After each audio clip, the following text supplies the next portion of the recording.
On this jam-packed episode of Phinside The NFL, we got a ton of offensive line news. Terron Armstead helps create space. Mike McDaniel indicates the Dolphins may just double dip in free agency and the draft with the offensive line to fix the situation. Plus, he talked about other things we'll cover, and I'm going to give you 70 players to keep an eye on based on the Dolphins' needs, as well as players that are just going to be fun to watch at the Combine. Smash that like button, subscribe if you're new, and as always, let's get into this.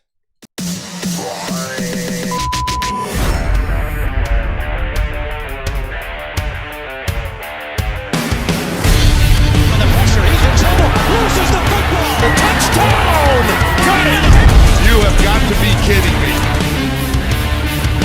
Jalen Waddle has a Dolphin touchdown. And he will score. Field on the near side, man open. Touchdown.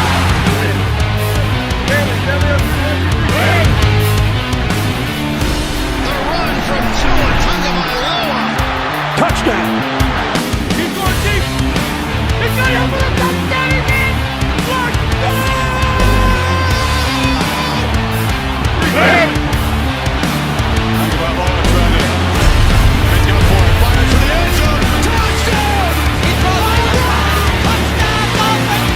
Beautiful day to be a Dolphin fan. Let's go!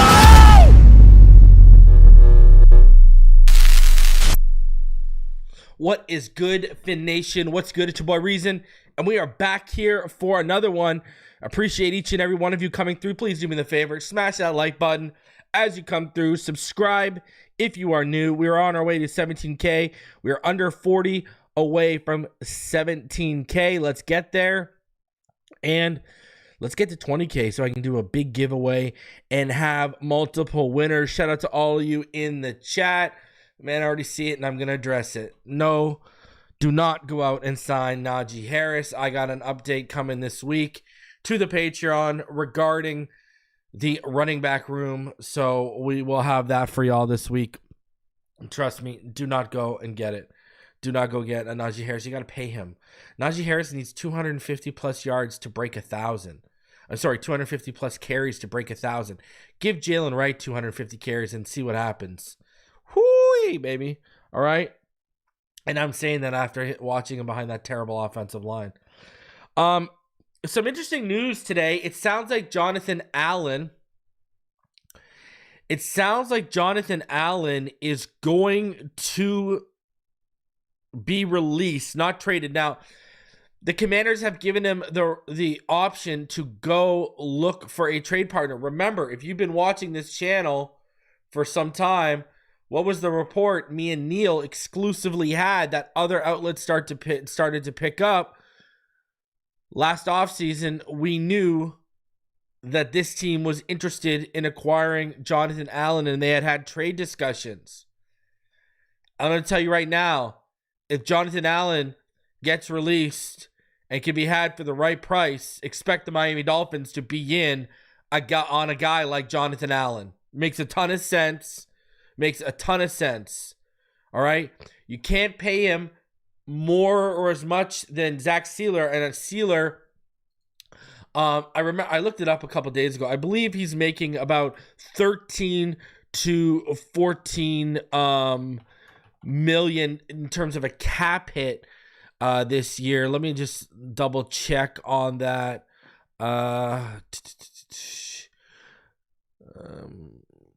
So his cap number this year in 2025 is about $12.447 million. So really, if Jonathan Allen's willing to take, just under that, anywhere from $9 to $11 million, I'm telling you right now, I'd be all in on that. I would be all in on Jonathan Allen with Zach Sealer. Then it frees you up even more in the draft to, and we've been talking about this. They're going to double. We're going to talk about it tonight. It frees you up even more in the draft with things you can do if you get Jonathan Allen for the right price. Man, I tell you, I am all in on that. All in. Now, another thing that happened today, was, and because we're going to talk about everything Mike McDaniel talked about today, but one thing I specifically wanted to talk about was something we pretty much knew it was heading here. We've covered it extensively on this channel, even down to the fact that Jevon Holland feeling like he's being left out of social media.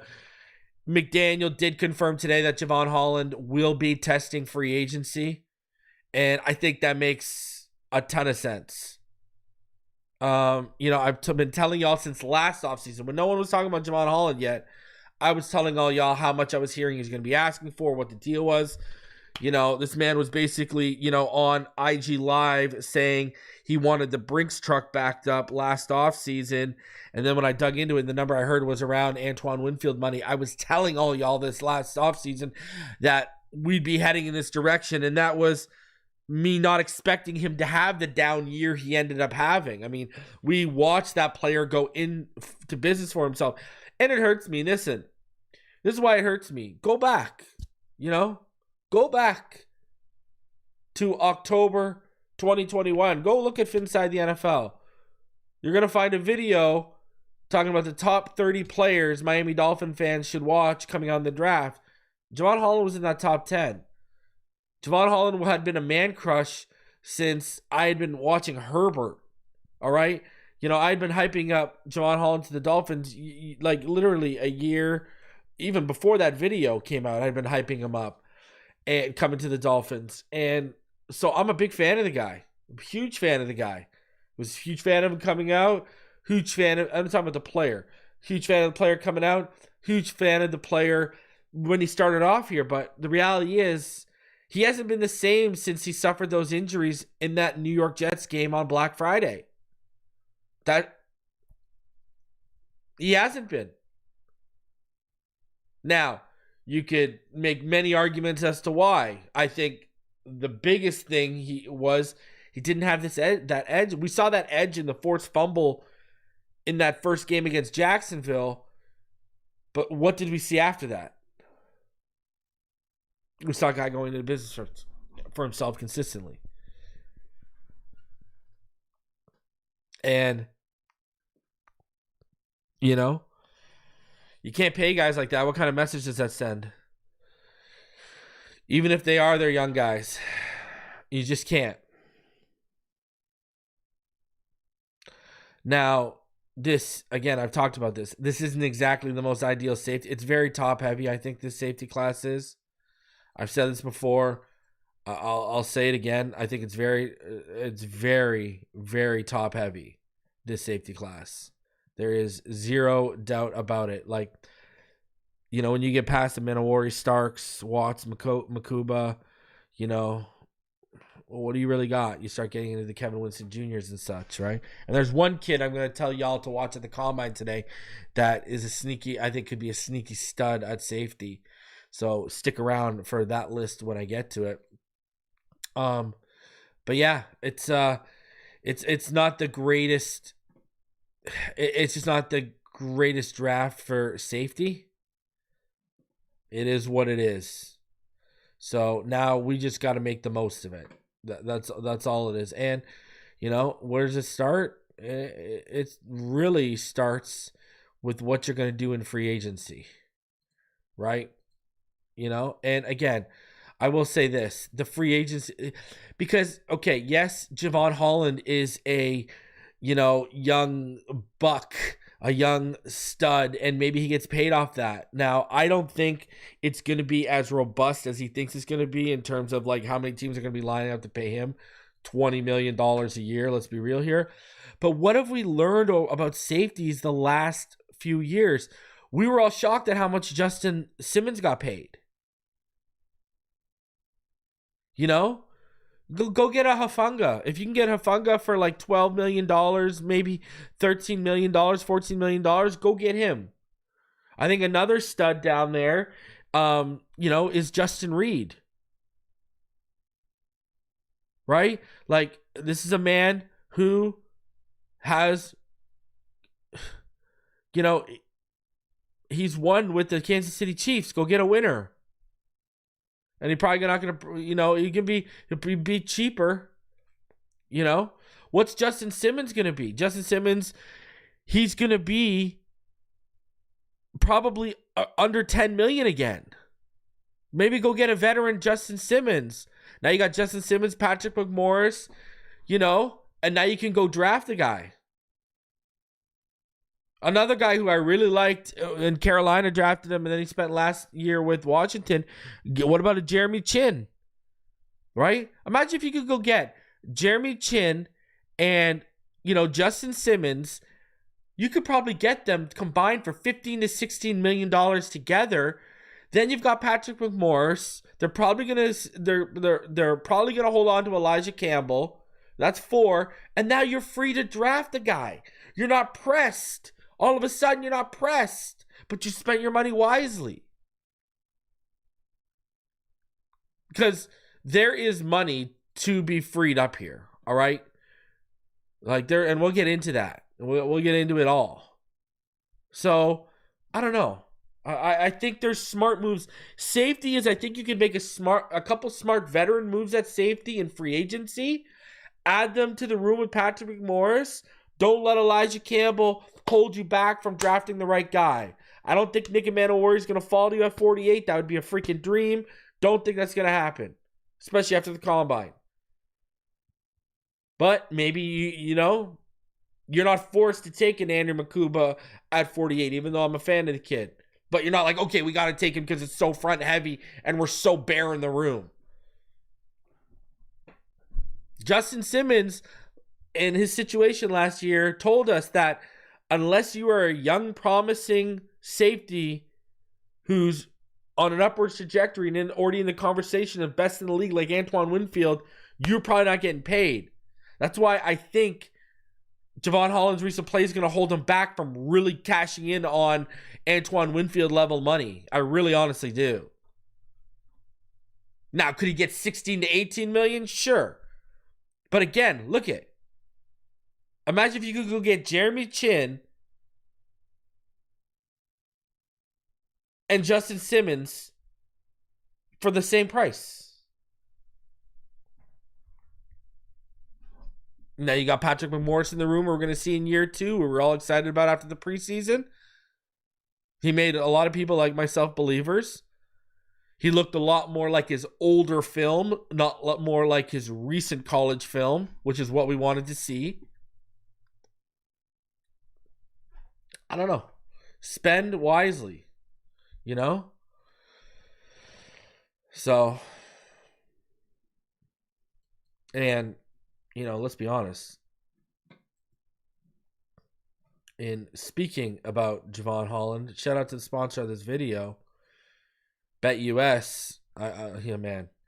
Right now, here are the current odds for Jevon Holland's next team for week 1. Miami does lead the way, but number 2 is Buffalo. Number 3 are the Broncos. 4 are the Giants. 5th are the Vikings. Hey, you want to go to Minnesota? You want to go to New York? Knock yourself out.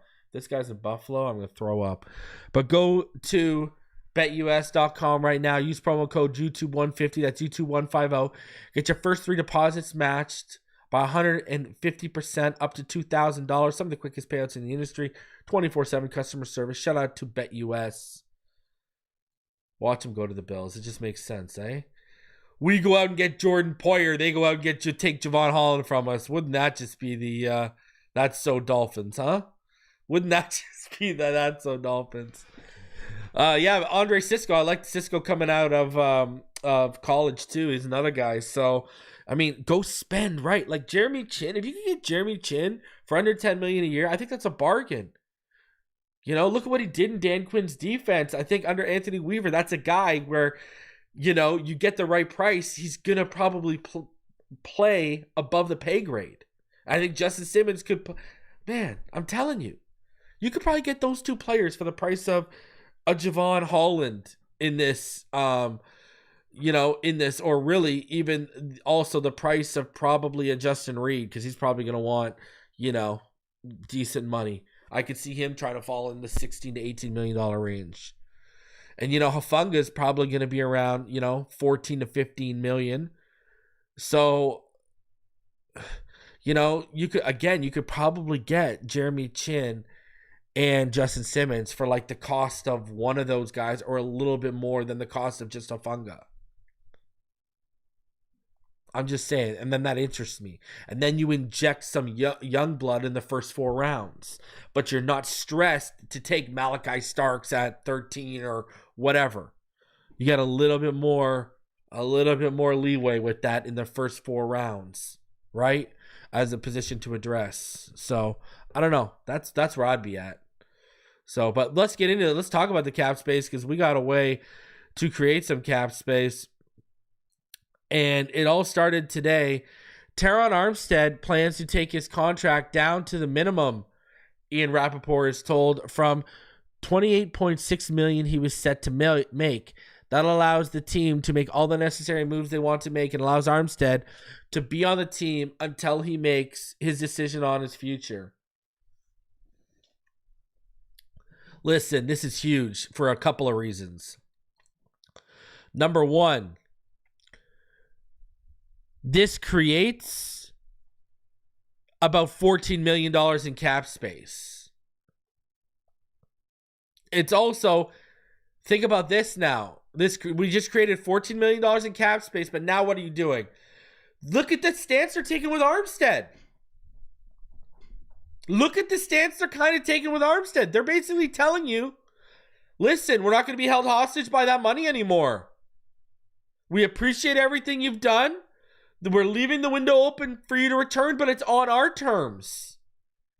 That's what they're basically telling him. Listen, either retire, let us designate you as a post-June 1st cut, or if you want to return, it's on our terms. That is a captain. Not this Tyreek Hill quitting on the team. Terron Armstead is the definition of a captain. I'm going to tell you this right now. Shout out to Terron Armstead. Salute. If you played your last down for us, you are a captain. You went out like a captain. I've got the utmost respect for you. Listen, next to Richmond Webb, Jake Long and a healthy Brandon Albert when he was healthy, you were the best I've ever seen, man. I'll put you right. You were better than Jake Long. You were better. You're next to Richmond Webb. You're the second best tackle to ever don our uniform. And I'll give Tunsil his credit too, but you're better than Tunsil, man. You are a true captain. But hey, Tunsil was a captain a bit too, man. When he looked at that trade package from Greer and he said, yeah, I'd trade me too. You got to respect the honesty. But I'm Terron Armstead next to Richmond Webb, who's probably the greatest to ever do it. You are the best to ever don our uniform at that position. You are one of the best captains I've seen in my lifetime. Shout out to you.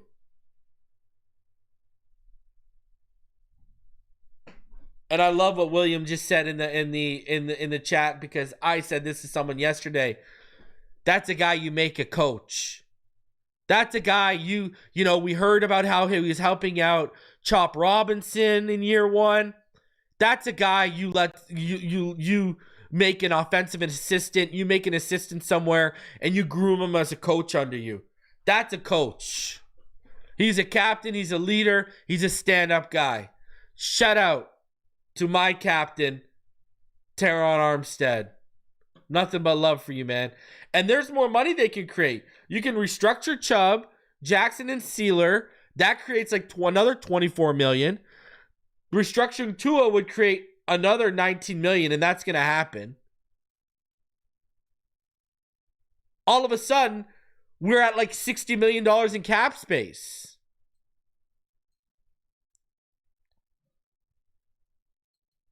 And they're going to restructure Tua. That was the idea from as soon as he signed that deal. I've been telling all y'all. Like when Mahomes signed his deal, they restructured him right away.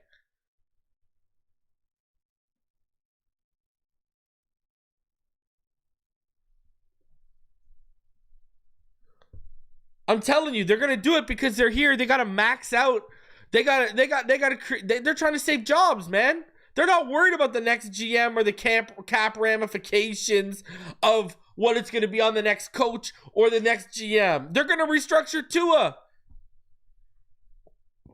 I'm not even sitting here saying what I would do. I'm telling you what they'll do. Watch. I'm telling you right now, expect that. I told y'all when we signed the deal that that's what they were going to do in year one. When I saw how much it freed up.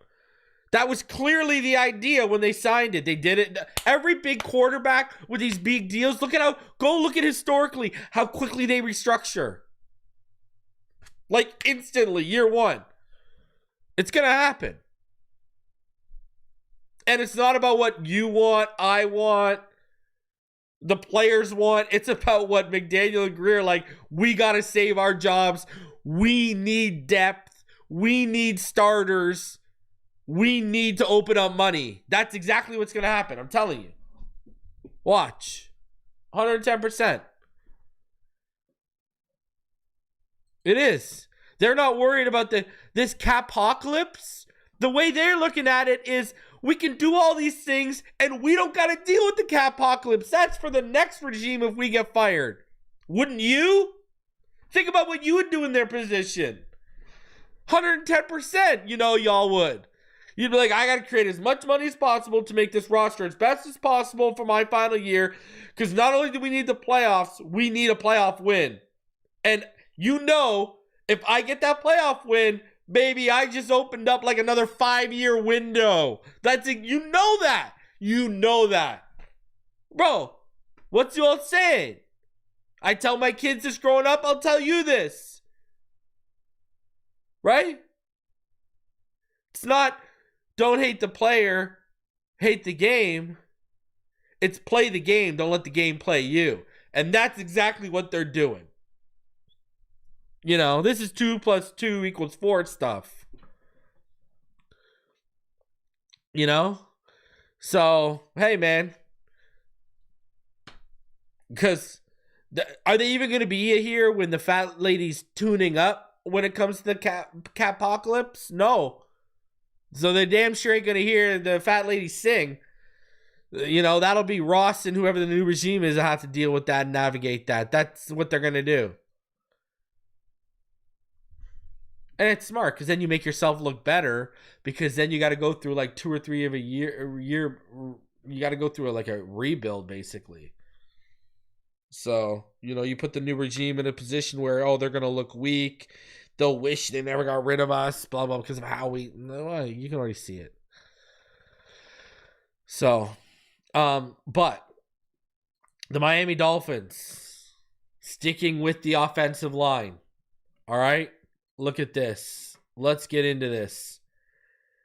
The Miami Dolphins look like they're going to be doubling down on the offensive line in free agency and the draft. Now, usually I would have clips for you, but let's go reading style today, all right? The Dolphins tried to survive last season employing low-salary guards who were either on cheap rookie deals or earning the league minimum. That doesn't appear to be their plan any longer. The interior line will be among several priorities early in free agency, and Coach Mike McDaniel said Tuesday that there are a few offensive linemen that the team is eyeing in free agency. Asked about plans to upgrade the offensive line, McDaniel said at the NFL Scouting Combine that, quote, I'm excited because I think we have tangible opportunity to improve that starts in free agency with a couple of guys that we have targeted that you think you can get a deal with done with them, and that continues into the draft. I think it's very good time to have that need. It's time for us to invest in that position. We're excited to. I would expect it to surface itself in both free agency and the draft. Nearly 40 veteran guards will be included, including several very good starters in free agency. Among impending free agents are James Daniels, Will Freeze, Kevin Zeitler, Trey Smith, Tevin Jenkins, Aaron Banks, Mekhi Becton, Patrick McCarry, Austin Corbett would all be appealing options. The Dolphins achieved cap relief on Tuesday when Terron Armstead agreed to restructure his contract, freeing up close to $14 million in cap space. Miami could carve out another $24 million in cap savings by restructuring Chubb, Steeler, and Jackson. Another $19 million would be created by restructuring Tua Tagovailoa's contract, but that would result in an additional $5 million cap hit later this decade. It's unclear if Miami is willing to do that. But all of those moves would leave Miami with more than $55 million in cap space. All of those Dolphins veteran guards, Liam Eichenberg, Isaiah Wynn, and Robert Jones, will be free agents on March 10th unless they sign new deals with Miami before that.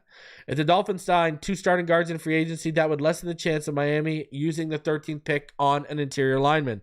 The Dolphins generally don't like using first-round picks on interior linemen, but there are 3 projected for Miami's range. Guards, tackles, Armand Membo, Kelvin Banks, and Tyler Booker. In his newest mock draft released Thursday, check this out, baby! Mel Kiper has Miami selecting, let's go, Armand Membo, noting the Dolphins could lose both starting guards to free agency, and this is a chance to improve the pass protection as a whole. The Dolphins were 28th in pass block win rate this past season, and quarterback Tua Tagovailoa has had 3 diagnosed concussions over his career. This must be priority. At Mizzou, Membo played right tackle, where key Dolphins contributor Kendall Lamb is also a free agent, by the way, but he can really line up anywhere, and some scouts think he's a better fit inside. I think he plays, I've said this, he could play right tackle or right guard in the NFL. I would stick him at right guard, right tackle, he'll be fine. If the Dolphins can address both starting guards in free agency, that could allow them to use a 13th pick on a safety. I just explained earlier why. Hey, you could go get Justin Simmons and you could go get Jeremy Chin for the cost of, a Justin Reed or a Jevon Holland, and all of a sudden you don't have to pick Malachi at 13. A pass rusher in Michael Williams, who I've been reporting for months that they love. Mike Green, who I think might fall to the second. Shamar Stewart. Yeah, little raw, though. An inside linebacker, Jahad Campbell, or Will Johnson, who I've been preaching as one of my dream picks.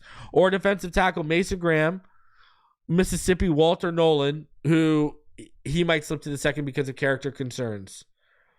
So, let's talk about this. Now, I've said this, okay? If I went and let's just say this. Aaron Banks makes a ton of sense because of the familiarity.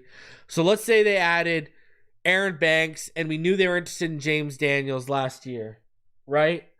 So, let's just say, they didn't list someone on that who they should have.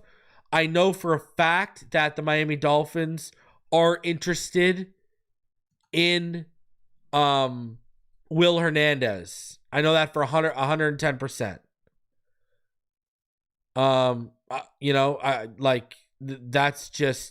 That's where they're at. They've been very heavily interested, and that's a player to watch for them. All right. But anyways, I digress. Let's get back to this. So let's say they add James Daniels, they stick him at right guard, or Tevin Jenkins, they stick him at right guard. And let's say they add Aaron Banks, and he's your left guard. If Armand Membo falls to me at 13, I'm still taking him. Why wouldn't I? Austin Jackson's never healthy. Why would I? Austin Jackson is never healthy. And James Daniels has had injury issues. So, why wouldn't I? And I've told y'all this. Membo, we need 2 legitimate swing tackles, even if Armstead comes back. And I think Membo, when I've told y'all, when it's all said and done, it's going to be him or Will Campbell when that list drops as my OT1. And I think it's going to be Membo.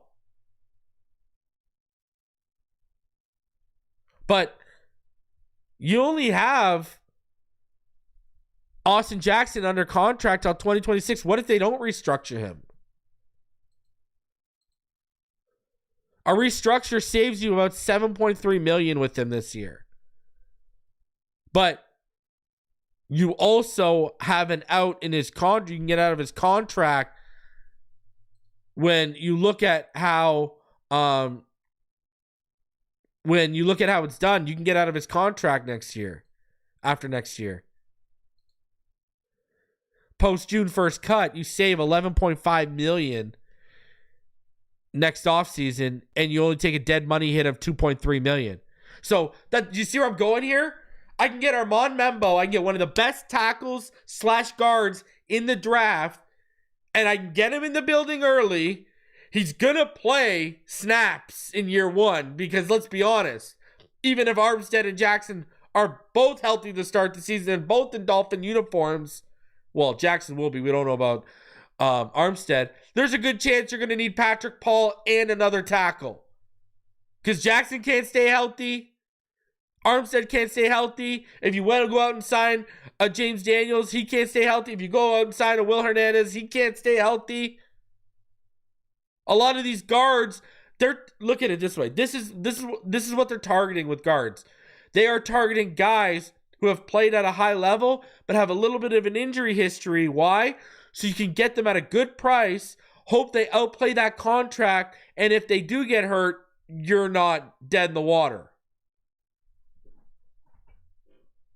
So I wouldn't let that stray. Like if Campbell or Membo are on the board, I would not let.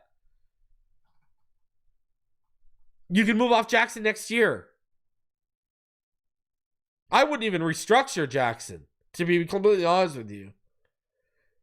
He looked like he regressed last year without Robert Hunt. He can't stay healthy.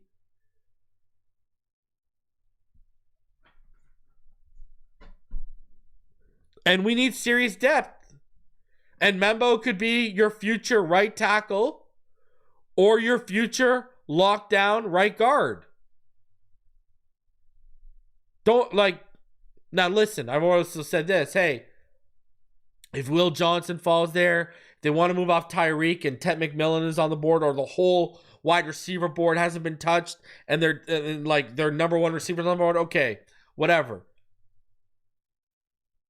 There's also guys around too. Jonas Savannah can play that right side. He can play right tackle for you. You can play right guard.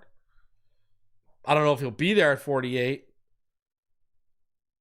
But, man, I've been saying this, and now that it's a reality, I'm not going to change my tune. I've been saying this. They need to double up.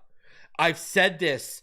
Even if I signed 2 guards in free agency, that would not stop me from taking a tackle that can play guard, or, in the first or second round, or a stud guard in the second or third round. It wouldn't stop me.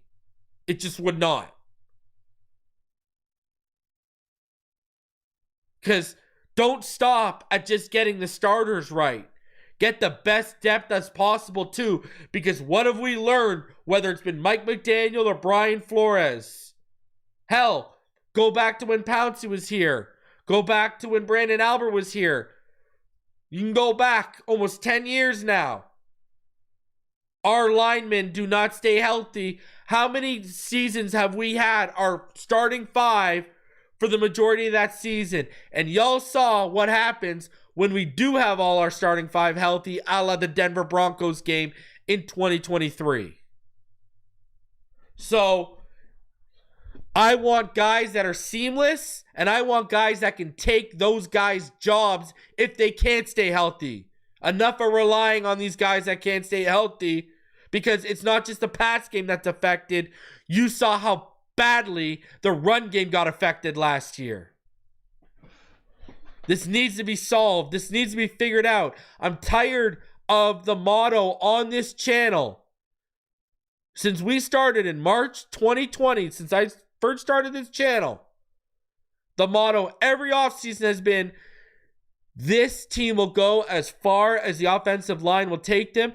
And I can hear the collective cringe from everyone in the chat when they hear that. Not because of what I'm saying, because of the reality. We know it ain't. If you got to rely on this offensive line, we're up the creek with 0 paddles. And I'm tired of it. Fix it. And this is what Mike gets for playing ball with Greer and Garfinkel. They wanted you to keep Josh Boyer. Gone. They wanted you to keep Danny Crossman. Gone. You wanted Vic Fangio. Imagine if you would have got Vic Fangio in year 1. Now, he might have left quicker, but still. He ended up being right about Fangio, as we just saw with the Eagles. Looks like he's going to be right with Weaver. But then they also did that with players. They forced Eichenberg on you. They forced Jackson on you. And the decisions you have been able to make, they've worked out. Aaron Brewer looked good. Everyone thought they were crazy for wanting to convert Connor from guard to center. Looked good.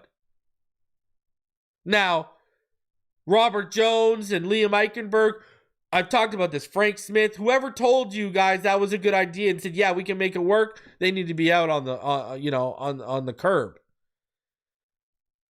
But now Mike McDaniel can go get legitimately some of his guys, and he's not tied to holdovers and draft mistakes that Chris Greer made. So here you go, Mike. What do you got for me, kid? What do you got for me? You don't gotta play. You don't gotta play ball anymore. Their contracts are up. If he says let's bring back Robert Jones and Liam Eichenberg on cheap depth deals, I expect you to look at him and say, "Are you crazy, Chris? Our jobs are on the line. I'm not letting those jabronis in the building again." Lock out their cards, change the passcodes, and send an Uber full of their stuff from their locker to their house.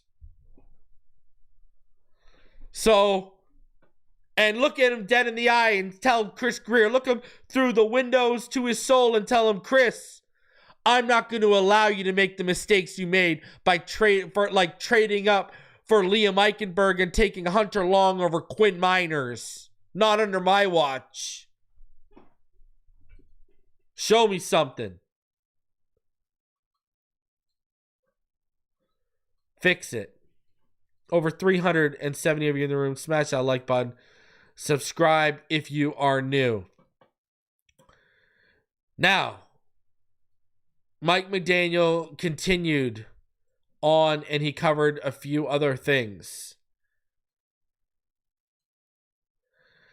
Tyreek Hill, Jevon, Holland, and more. So, with Tyreek Hill, the star receiver sent Dolphins fans into a frenzy Friday when he appeared on his Instagram story waving a heavily managed wrist. McDaniel gave a much-needed update Thursday morning. He had surgery on his wrist. It was a ligament issue. It wasn't a broken wrist. He's scheduled to be running very soon, in which he'll rely upon that in his training until he can catch a football, which will be more around summertime going into training camp. On Armstead. Although Armstead has yet to decide whether or not he will retire, McDaniel said the Dolphins will operate as though we're moving on. He's going to take time with his family and loved ones and make that decision because it's not an easy one. But we will be operating as though we're moving on in that way simply for the execution of free agency in the draft. Jevon Holland. The Dolphins' January 5th loss to the New York Jets could be the last time that Holland dons a Dolphins uniform. Four-year starter Holland will test free agency waters this offseason, a move that McDaniel believes the young safety certainly has the right to do. Jevon has earned the right to go out and test his market. That's something that I don't look at as a negative because what I don't want is players being here and wishing they were somewhere else. Added McDaniel, we feel good about his ability to test the market. The business will work out properly. His ability to be back here. And with the running back room, the Dolphins, they released Raheem Mostert on February 14th. Likely a tough decision considering his otherworldly 2023 performance when he became the franchise leader for single-season touchdowns. With Mostert gone and Jeff Wilson a free agent, the Dolphins only have two running backs, Achane and Mostert. While McDaniel expressed his love for both Achane and Wright, he also looked forward to the prospect of potentially adding players. Feel extremely strong about who's in the room, knowing that'll grow by 2 to 3 people. McDaniel said, later adding, our vision moving forward is we have high expectations for the tandem of Devon and Jalen and think that they give us an opportunity to be really, really effective, handing the ball off and doing stuff in the pass game. Whether or not they will draft a running back for the third straight year or will add one via free agency remains to be seen. We'll look at the position, McDaniel said, and quite honestly, look at every position because I don't want to be in a situation ever, and Chris is the exact same way, where you had the opportunity to pick somebody that is elite, but you didn't put any time to it, so we will put in healthy time, just like every other position. On Wes Welker and some clarity, the Dolphins made the somewhat surprising decision to part ways with receivers coach Wes Welker when the team's 2024 season concluded. While some believe that Welker's inability to control Hill led to his dismissal, McDaniel disagreed with that notion. Quote, I could see why one could come to that conclusion. However, it wasn't that at all. It's very important that I outline specifically what I'm looking for on the front end with a coach, and in certain situations, those things can't be delivered. So what else is going to do the hard but right thing? That's my job. But it was motivated in things that were much more beyond with what happened with Tyreek at the end of the season. Well, we know McDaniel's never going to flat out admit, yeah, we got rid of him because of Tyreek, okay? Not going to happen. He's going to give you song and dance. What I am shocked about is he was very straightforward with Tyreek. He put out more information about Tyreek's injury than Drew Rosenhaus did. Drew Rosenhaus was dancing around, wouldn't admit he had surgery and said he'll be ready. This guy flat out said he had surgery and to be ready. Are you putting out feelers there that, hey, yeah, he got it fixed, but he'll be ready for camp? Are those trade feelers, or are you just, why? I've never seen McDaniel that open. Well, what are we doing here, Mike? Are those trade feelers, Mike? With Armstead operating as though we're moving on. Again, I go back to Armand Membo or Will Campbell. If you're operating as though you're moving on, let me ask you this in the chat. Really, be honest with yourself. From what you've seen from Patrick Paul in college and what you've seen from Patrick Paul in year one, you would allow that to stop you from taking one of the top 2 tackles in this class who could probably play guard as well? I don't know. I'm sorry, I can't get on board with that. Patrick Paul does not stop me from taking Armand Membo. Like, I'm sorry. He does not stop me from taking... He shouldn't even stop me from taking Kevin Banks Jr. Like, what are we talking about here? And what have we learned? You can never have enough offensive linemen when you're in Miami. Good Lord. Good Lord. Just wouldn't. So, now, the running back room. I don't think they're going to take Gene T if he's on the board at 13. I think they would try and see what the best deal available is and trade back a little bit. I don't think they trade out of the first round, but I think they trade back. I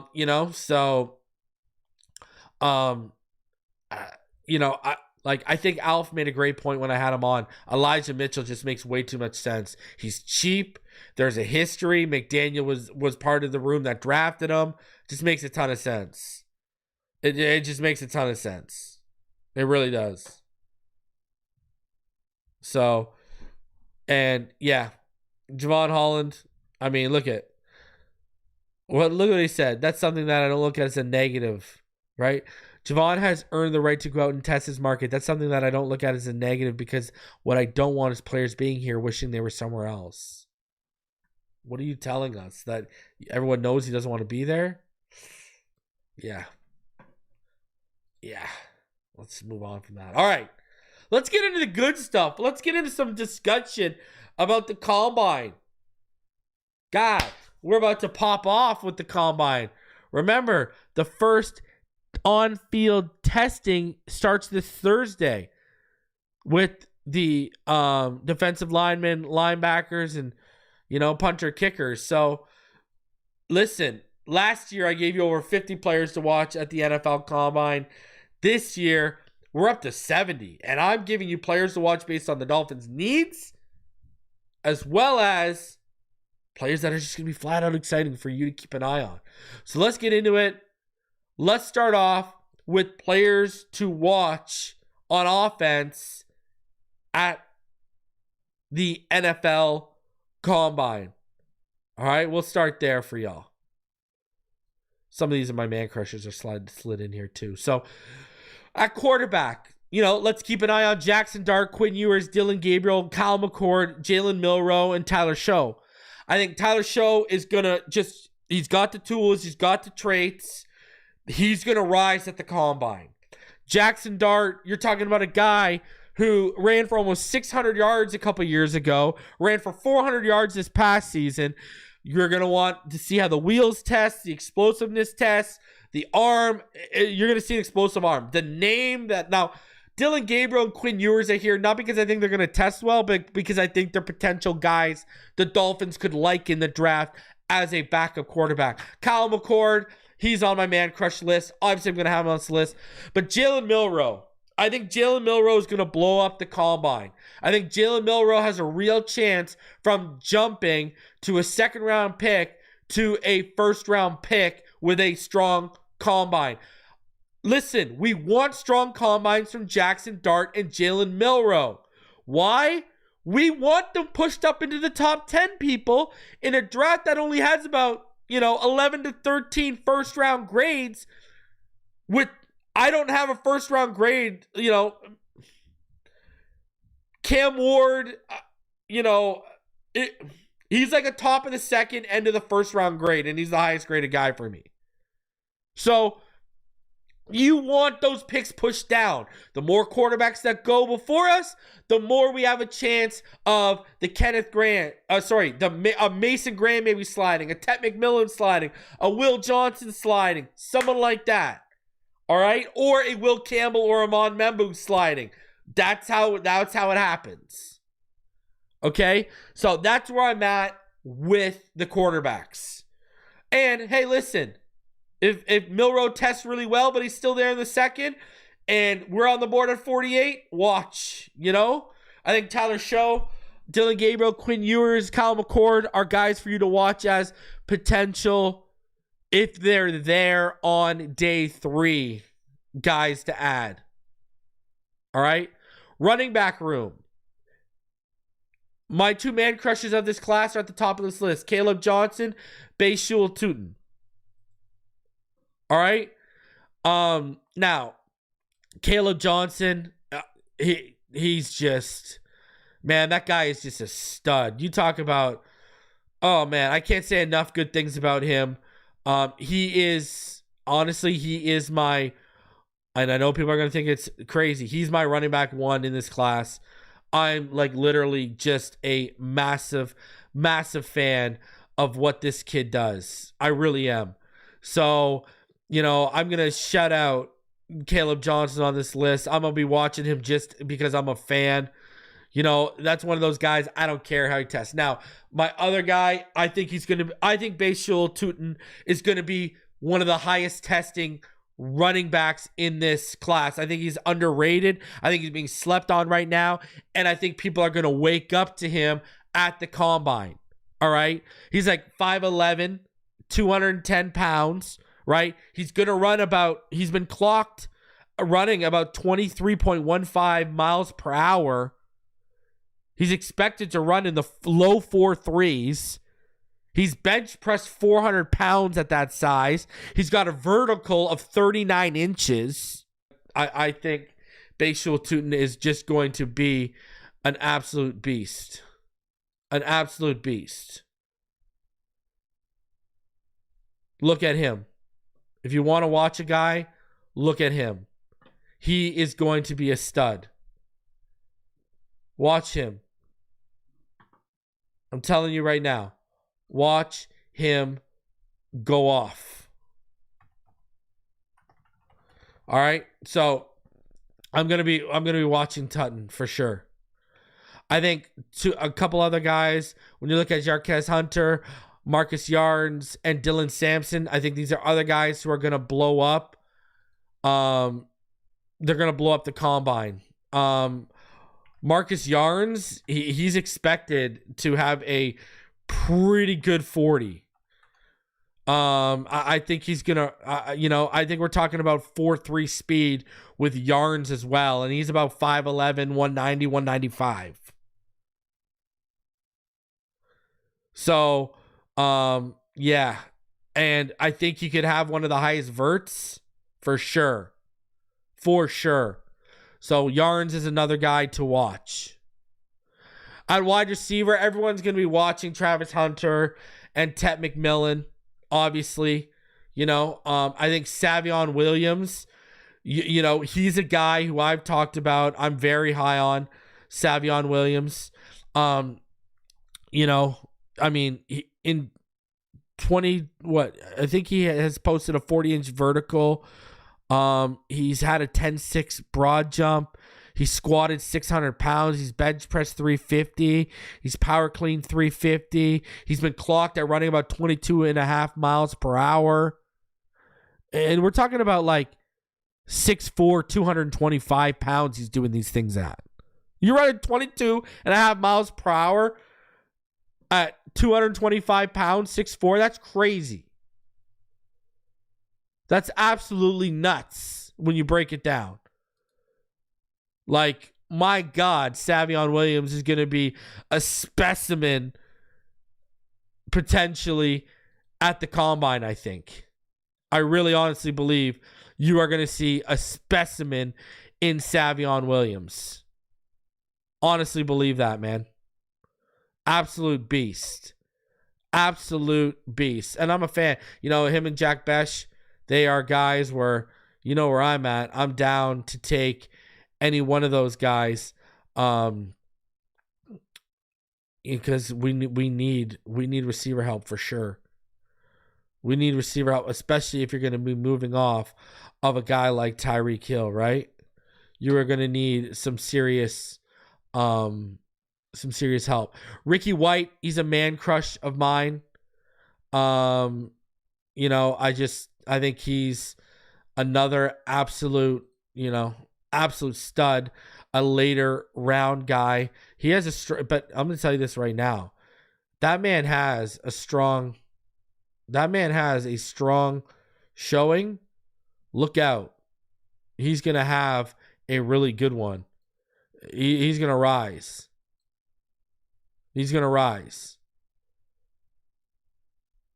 For real. So, and hey, we need receivers, man. We need receivers so bad. Holy jeez, when it all comes down, because we know what's coming down the pipeline. We know exactly what's about to come down the pipeline. Now, Daquan Felton from Virginia Tech. I also expect him to test really well. He's a really, really good athlete. Really, really good athlete. So I expect him to test really well. As well as Bo Collins from Notre Dame. He's another one with potential. He's going to open some eyes and raise his stock at the draft, at the combine. He's another one where he's not on a lot of people's radars right now. But I mean, he's a really good athlete. Really, really good athlete, man. So, you know, when you look at Bo Collins, hey, Notre Dame, are they really known for producing? I mean, hey, remember Golden Tate? So, hey, they produced them. Can't say they haven't, right? Can't say they haven't, but that's with the wide receivers. I'm excited to get a look at this class. I really am. I think it's going to be a deep class. You know, people are going to say to me, well, reason, you know, you wouldn't take Tyler Warren at 13, but why would you take a receiver at 13? I think Ted McMillan is a finishing piece to this offense. I really honestly do. I really honestly believe he's a finishing piece. And, you know, you look at a guy like Bo Collins. I mean, he's going to come in at 6'3". You can get him late. You know, he's got a vertical of 41.5 inches. Broad jump. The broad jump is, it's been rumored to be in between 10 to 11.5. So, you know, he's put up crazy, crazy training numbers recently. So there's just options, man. There are literally options, but I know receiver is just, people look at our room and they automatically assume you're done there because you got the top two, but I wouldn't. I've told y'all it's one of those sneaky picks I've been talking about all off season, right? Tight end Tyler Warren. Obviously people are going to want to see, especially that 40, what he runs. You know, is it going to be in the 4.5s, 4.6s? What's that 40 going to come in at? Gunnar Helm, guys are going to want to see how he tests. I think, like I've been on record saying that's my guy. Him and Luke Lachey are, they are they're my two man crushes at the position. I'm a big Luke Lachey guy. I think if Luke Lachey didn't get hurt and didn't have the injuries stack up, I think Luke Lachey would already have been, he would have already left college. I think Luke Lachey is going to be a potential. If that guy's there on day 3, he's a definition of a steal. So, and he's a guy where he can raise his stock value with a very good combine. He really can. He can raise that stock for real with a good combine. So that's a guy who I'm keeping my eye on. If he has a good combine, I'm going to be smiling because, that's think Sam Laporta, man, when you think of Lachey. Very similar game. Very, very similar game to Laporta with Lachey. It's just injuries have held him back. He's going to be a steal for someone. Mason Taylor, I think he's going to test so well. Harold Fannin, that's going to be an interesting watch because of how versatile he is. So people are going to want to see how he tests. But I think Mason Taylor is going to blow people out of the water. I think you're going to see a whole bunch of people all of a sudden, especially in this fan base, because of the lineage and everything. I think you're going to see them get on the Mason Taylor bandwagon after people are going to see after the testing that, maybe taken, I wouldn't, Colston Loveland's going to test really well, but I don't know how I'm on this list because why would you take him? Why would you take a guy that high?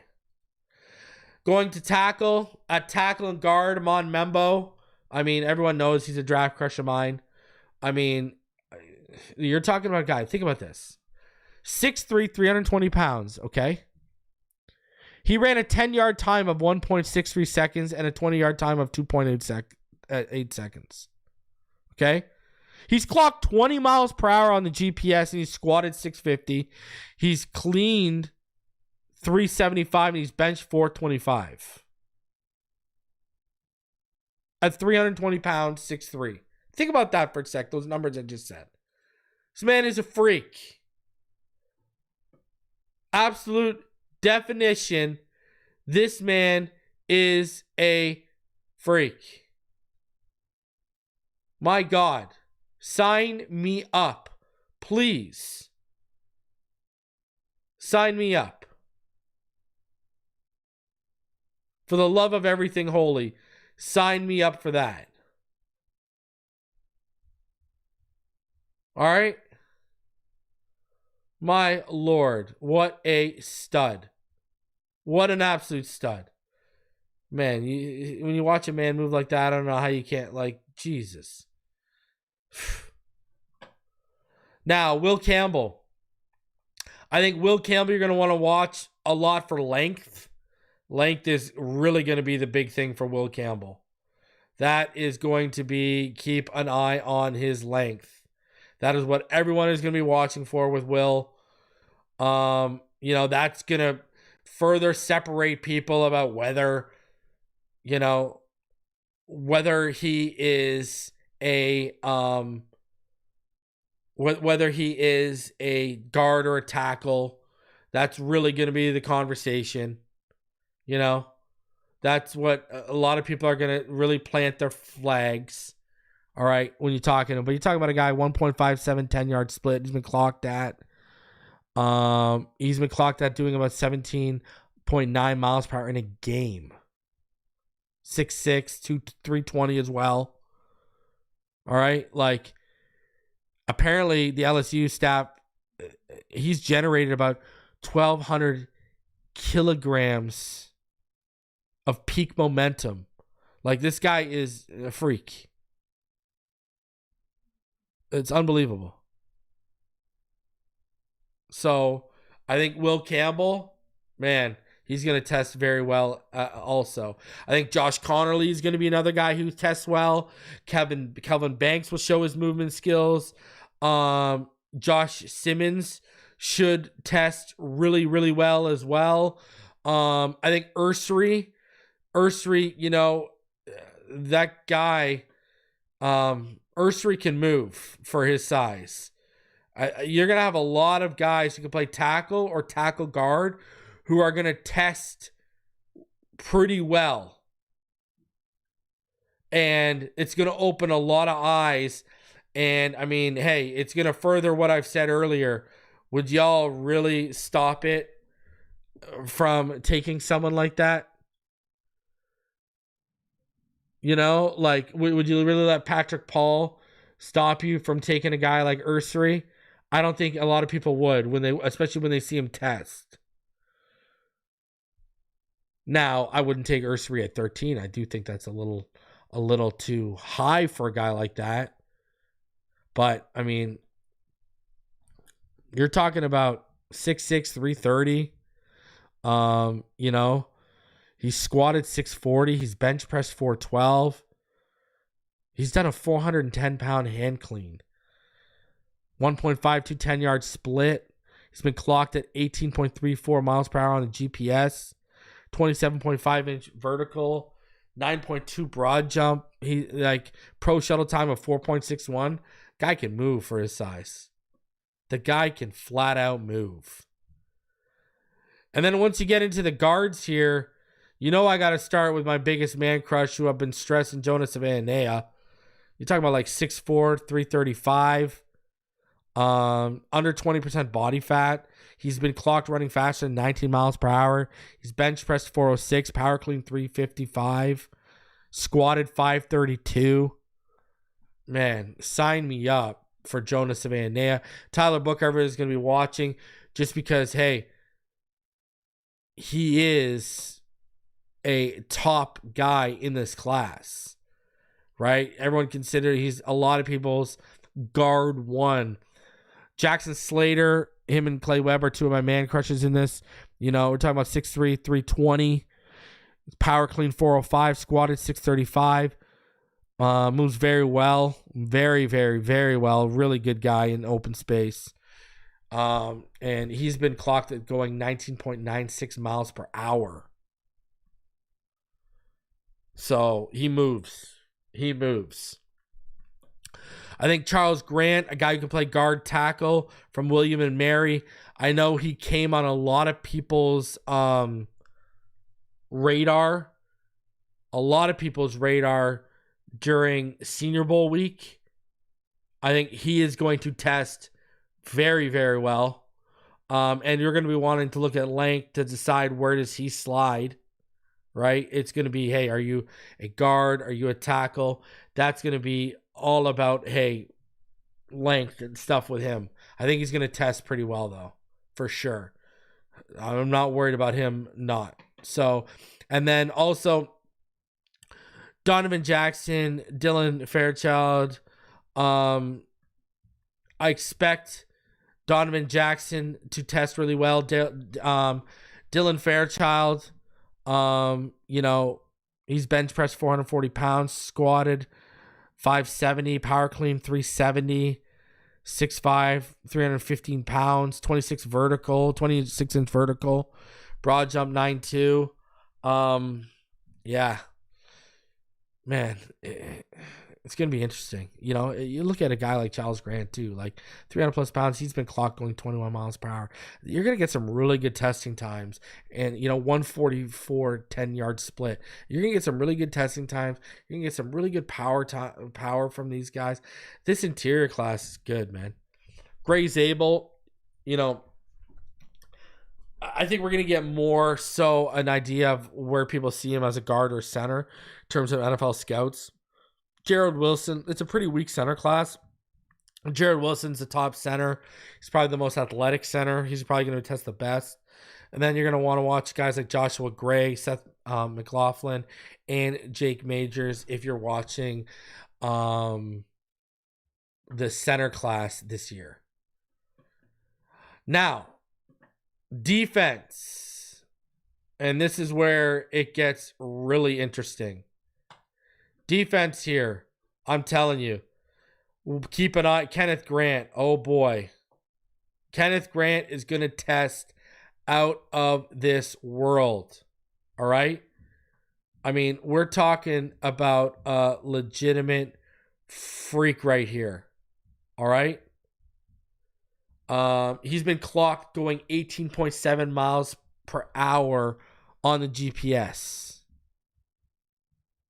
Like, we're talking 350 pounds here. 6'3", 350.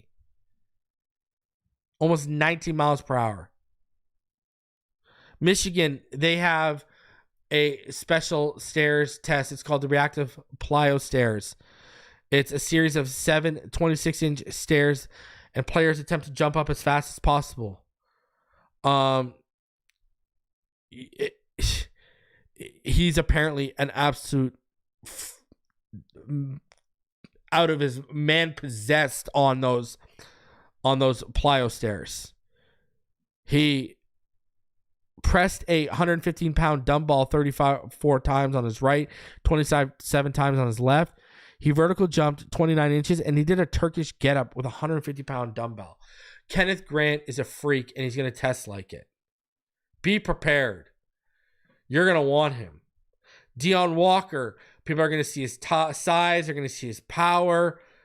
How that man tests, I mean, he is just going to potentially just raise his stock even more too. And these two would probably be my two man crushes at the position. But Deon Walker is going to be another one you are going to want to keep an eye on. I know people were just enamored with his size, at the Senior Bowl. And now you're going to have even more eyes on him. I know leverage is going to be an issue with him, obviously, because when you're that big. But, man, I'm so interested to see what he tests as a man that size. I can't wait to see what Deon Walker's RAS is going to be. What is it going to be? I am so interested in that. Because, man, if his RAS is out of this world, holy jeez. But he's a player that I really want in the second round, potentially with that 48th pick, right? I think Darius Alexander from Toledo, another guy who's going to test well. You're going to have a bunch of guys test well. You look at Jordan Birch. Jordan Birch, I mean, 6'5", about 300 pounds. He had a 35-inch vert. He hit almost 21 miles per hour on the GPS. Squatted 685 pounds. Did a sumo deadlift of 685 pounds. You're just going to have freaks. I know people are going to have, flashbacks of this name. But even a guy like Jordan Phillips out of Maryland, 320, 6'3", he's going to test very, very well. Right? He's super explosive. He's going to test super well. He squatted 665, power clean 365, did an overhead press of 365 for a couple reps. He's going to test crazy. You can pretty much guarantee that. Joshua Farmer is going to test really good. He's been clocked in going about 9.6 miles per hour. Power clean nearly 400 pounds, squatted over 600. He's benched over 400. Joshua Farmer is another guy who has a real big chance of rising his stock at this draft. Really big. And I think Aeneas Peebles from Virginia Tech, he's going to test very well. I think all these interior defensive linemen I mentioned here, they're not just guys to watch. They are potential real testers here we got in that lot, in that interior defensive line lot. At edge, obviously from Senior Bowl, people are going to want to see Mike Green and Shamar Stewart on a bigger stage, and they're both going to test very, very well. They're like Mike Green, he's been clocked at a 4.5, 740. Last offseason, he bench pressed 405 pounds, power clean 365, squatted 525. He's about 6'3", 245. blew up. Now he's got character concerns, but he's going to test really, really well, right? You got another guy who's going to test, probably going to be one of the better testers at edge this year is James Pierce Jr., right? About 6'5", 240, 245. He's a legitimate threat to run a 4.4. All right? Legitimate. He is super explosive. He was clocked at going 23 miles per hour. All right? Think about that. James Pierce was clocked in at going 23 miles per hour. That's crazy. That is nuts. Landon Jackson's another one. He's been clocked out 281. He was topped out on the GPS on 20.4 miles per hour. He's broad jumped 10.2 as a 34-inch vertical. Power clean 350. Bench 375. Squatted 505. That's another one you got to watch. And I think Donovan Izaraku from Boston College and Jalen Walker, they're going to test very well too. Izaraku is going to, from Boston College, he's got a potential to blow up the combine. For sure. 110%. Now, at linebacker, Jahad Campbell, he's the top linebacker in the class. You know, you're going to want to keep an eye on him. Chris Paul and Demetrius Knight, I'm going to be watching how they test. I expect Chris Paul to test really, really well. But those are my two man crushes at linebacker. Demetrius Knight is being too slept on. I think Demetrius Knight and Chris Paul, I think Paul is going to test really well. So I'm going to be keeping an eye on them 110%. I'm a huge, huge fan of, you add one of those to this room. Oh my God. Now, Eugene Asante from Auburn, he's going to test really well. He's a younger brother of former NFL safety Larry Asante. He squatted 635 pounds, bench 405, clocked 4.4840, had a max velocity of more than 22 miles per hour. He's about 220 pounds, 6'1". So you're going to be watching him test for sure. For sure. And then Cody Lindbergh, he rounds out the list. I think that's another guy where I put him down as just watch him. I know he's not a name a lot of people are talking about, but if you want to watch a player that's going to test really well, I think Cody Lindbergh from Minnesota, you know, he's a guy who's going to test really well. He's topped out at 21.46 miles per hour on the GPS at 240 pounds. Has a pro shuttle time of 4 seconds. I mean, you're talking about David Long was the last linebacker to move like that at an NFL combine. And that was back in 2019. All right. He has a 10-foot broad jump, 36-inch vertical. Cody Lindenberg from Minnesota is going to potentially blow up the combine at linebacker for all you wanting a linebacker. At cornerback, obviously Will Johnson. He's one of my dream picks. I've talked about him in depth, but he's a guy where because of the injuries, right? He's going to want to blow up the combine. And he's going to want to have a good combine. I do think, I think this is his chance to stamp, I think he has the potential to be the best corner in this class. 6'2", a little over 200 pounds. He did those plyo stairs that I talked about with Kenneth Green. He did them in 2.27 seconds. Did a 3-cone drill in 6.57 seconds. The best time the last 2 years was 6.62 seconds at the combine. He did it in 6.57 seconds. So, and the average time was about 6.88 seconds. His 20-yard shuttle time was about 4.05 seconds. That'd have been third best over the last 2 years at the combine. His broad jump's about 10.8.5. Yes, Will Johnson all day. Let's go. Jahdae Barron is another one who I think is going to be explosive and have a good combine. Azariah Thomas from Florida State, I expect him to have a good combine and raise his stock. I expect the same with Trey Amos. I expect him to have a very, very good combine. Darian Porter from Iowa State, he broke the Iowa State record in the 400 meter. He ran it in 46.99 seconds. He's run a 10.6 100 meter yarder dash. So I think, he's 6'3". I think his length is going to test well. I think Darian Porter is another one where you got to watch. He might quietly have a really strong combine and raise his stock. Now, Siobhan Revel would have made this list, but he's hurt, obviously. So, he's not going to be on this list.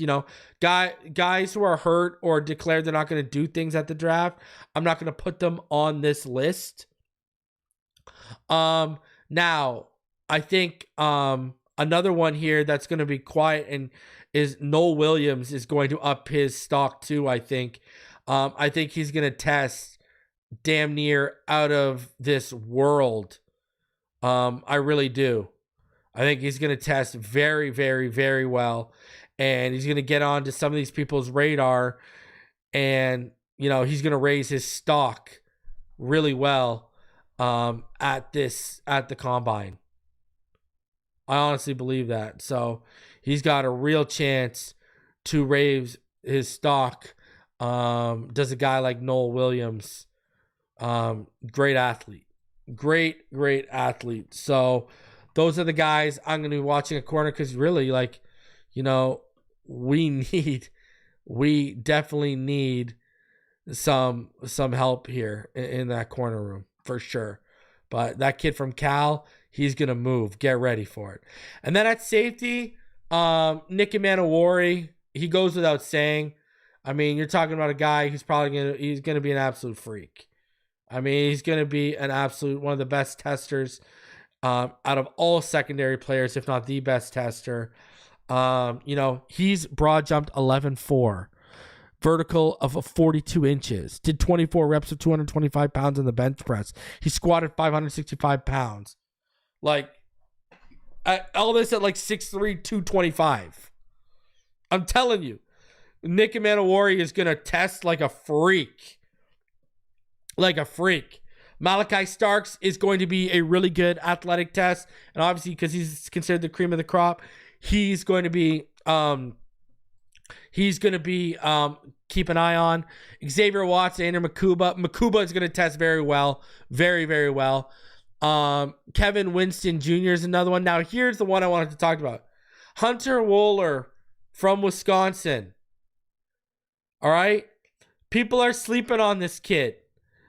I love this kid. When I delved into this kid's tape, I loved what I saw from Hunter Wohler. I think this guy is a potential steal in this draft depending on where he goes. Now, this could be a thing where testing, if he tests really well and has a really good combine, he's going to open up people's eyes. But Hunter Wohler, when you look at this kid and you watch this kid's tape, I think this is a quiet stud here. I think this is a kid with a really high ceiling. I was a big fan of when I watched, I'm telling you, because it's been before I went to Vegas is really when I did a good deep dive on him. And I'm telling you, sign me up. Sign me up. All right? You're hearing me plant my flag right now for this kid. Sign me up. So I think he's going to test really, really well. I think he is, I think, he's got potential. He's got potential to really really light to surprise some people here at the Combine. I can't stress it enough. I'm a big fan. You know, I know he's not the... People looked at the film. I think I think he's got good speed and good range to his game. I really do. So, I'll tell you this much. If he doesn't have a good combine, man, I'm going to be disappointed. Because I'm hoping this kid has a good combine and really gets on people's maps. So, yeah, big fan. Guys, ton of people I just went over for y'all to watch. I just went over 70 players for y'all to watch, and I could have gone in depth on even more. So those I've given you guys who I think will test well, guys who I'm a fan of and will make my man crush list. So make sure you check them all out. I'm going to be back tomorrow with Richmond and ball game. Thursday when testing starts, I'll be live with Neil. So we got a lot of stuff coming your way. Smash that like button. Subscribe if you are new. And shout out to BetUS for sponsoring this channel. Go over to betus.com right now. Use promo code YouTube150 and get 150% deposit match on your first 3 deposits up to $2,000. Shout out to BetUS for sponsoring the channel. I'll see you on the next one. Until then, you already know what time it is. Fins up.